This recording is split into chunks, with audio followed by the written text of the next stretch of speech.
नमस्कार, आपका स्वागत है हमारे YouTube चैनल शिक्षा सखा पर। आज मैं आपके लिए लेकर आई हूँ कक्षा 7 की गणित की पाठ्य पुस्तक का अध्याय 12। इस वीडियो में हम इसकी प्रश्नावली 12.2 के सवालों को हल करेंगे और इसके बहुविकल्पीय प्रश्न उत्तर करेंगे।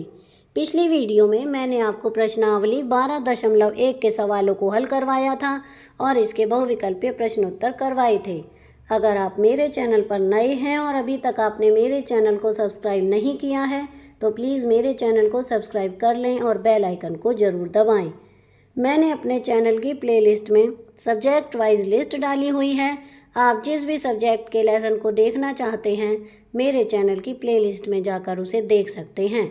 तो चलिए शुरुआत करते हैं। प्रश्नावली 12.2 का पहला सवाल, निम्नलिखित आकृतियों में किन आकृतियों में एक से अधिक क्रम की घूर्णन समिति है?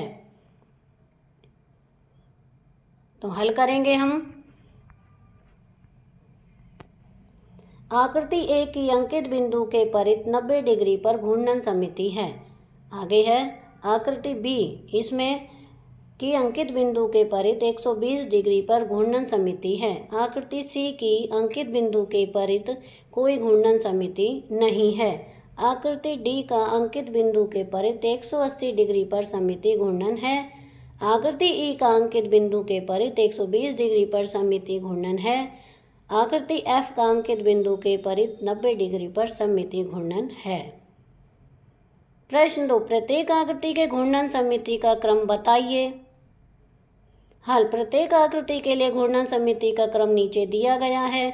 आकृति की संख्या है और घूर्णन समिति का क्रम ए का होगा 2 से, बी का 2 से, सी का 3 से, डी का 4 से, ई का 4 से, एफ का 5 से, जी का 6 से, एच का 3 से क्रम। तो यहाँ पर हमारी प्रश्नावली पूरी हो गई है। अब हम इसके प्रश्न अभ्यास करेंगे। बहुविकल्पीय प्रश्न उत्तर। पहला प्रश्न, रेखीय समिति में आकृति को किस प्रकार विभाजित किया जाता है? ए समान रंग में, बी समान क्षेत्रफल में, सी 2 समान आकार और स्थिति में, डी अलग अलग भागों में। इसका सही उत्तर है सी, 2 समान आकार और स्थिति में। प्रश्न 2, घूर्णन समिति का अर्थ है ए घड़ी की दिशा में घुमाना, बी किसी आकृति को घुमाने पर वही आकृति मिलना, सी दर्पण छवि बनाना, डी आकृति को बड़ा करना। इसका सही उत्तर है बी, किसी आकृति को घुमाने पर वही आकृति मिलना। प्रश्न 3, परावर्तन के द्वारा प्राप्त आकृति को क्या कहा जाता है? ए घूर्णित छवि, बी मूल छवि, सी दर्पण छवि, डी उल्टा आकार। इसका सही उत्तर है सी, दर्पण छवि। प्रश्न 4, जेड अक्षर में कौन सी समिति होती है? ए क्षैतिज, बी ऊर्ध्वाधर, सी कोई नहीं, डी दोनों। इसका सही उत्तर है सी, कोई नहीं। प्रश्न 5, कौन सी आकृति घूर्णन समिति नहीं दिखाती है? ए वृत्त, बी वर्ग, सी आयत, डी असमान त्रिभुज। इसका सही उत्तर है डी, असमान त्रिभुज।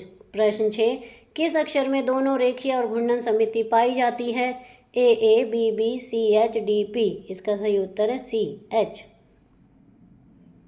प्रश्न 7, यदि कोई आकृति 180 डिग्री पर वैसी की वैसी दिखे तो उसमें क्या है? ए परावर्तन समिति, बी रेखीय समिति, सी 180 डिग्री घूर्णन समिति, डी 90 डिग्री घूर्णन समिति। इसका सही उत्तर है सी, 180 डिग्री घूर्णन समिति। प्रश्न 8, समचतुर्भुज में कितनी रेखीय समिति होती हैं? ए 1, बी 2, सी 3, डी 4। इसका सही उत्तर बी, 2। प्रश्न 9, एच अक्षर में रेखीय समिति की संख्या क्या है? ए 1, बी 2, सी 0, डी 3। इसका सही उत्तर है बी, 2। प्रश्न 10, किस आकृति में परावर्तन करने पर उसकी छवि बिल्कुल अलग दिखती है? ए वृत्त, बी समबाहु त्रिभुज, सी जेड, डी वर्ग। इसका सही उत्तर है सी, जेड। प्रश्न 11, यदि कोई आकृति 360 डिग्री पर घुमाने पर पहले जैसी ही दिखे तो उसे क्या कहते हैं? ए समांतर चतुर्भुज, बी परावर्तन, सी घूर्णन समिति, डी घातांक। इसका सही उत्तर है सी, घूर्णन समिति। प्रश्न 12, एन अक्षर की परावर्ती छवि कैसी होती है? ए वैसी ही, बी उल्टी, सी ऊपर नीचे, डी गोल। इसका सही उत्तर है बी, उल्टी। प्रश्न 13, रेखीय समिति वाली आकृति की समिति की रेखा होती है? ए केवल क्षैतिज, बी केवल ऊर्ध्वाधर, सी क्षैतिज या ऊर्ध्वाधर या विकर्ण, डी केवल विकर्ण। इसका सही उत्तर है सी, क्षैतिज या ऊर्ध्वाधर या विकर्ण। प्रश्न 14, एक वर्ग में कितनी घूर्णन समिति होती है? ए 1, बी 2, सी 3, डी 4। इसका सही उत्तर है डी, 4। तो यहाँ पर हमारी ये प्रश्नावली पूरी हो गई है। अगली वीडियो में मैं आपको प्रश्नावली 12.3 के सवालों को हल करवाऊंगी और उसके बहुविकल्पीय प्रश्नोत्तर करवाऊंगी। आपको मेरी ये वीडियो कैसी लगी मुझे कमेंट करके ज़रूर बताएं। वीडियो को लाइक करें, शेयर करें और चैनल को सब्सक्राइब करना ना भूलें। Thank you.